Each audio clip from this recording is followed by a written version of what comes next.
The government of Niue is ready to host the 14th Forum Economic Ministers meeting, which got underway this morning.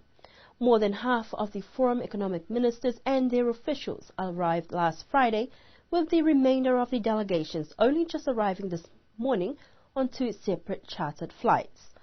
The Finance Minister and Premier of Niue, Honourable Tokita Langi, will chair the 14th FEM meeting, with the officials' preparatory meeting held today at the Millennium Hall, while the Finance Ministers held their informal discussions at the Matavai Resort.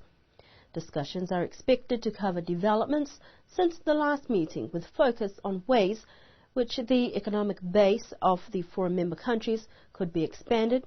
as part of the efforts to build the economic resilience of member countries.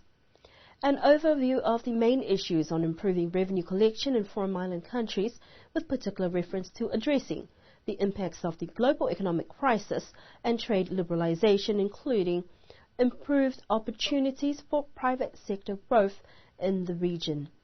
A key task for the Foreign Economic Ministers will be to consider ways to improve access to international funding sources for climate change and how efficiently to manage such resources. The plenary sessions and official opening for the FEM meeting will be held tomorrow at 9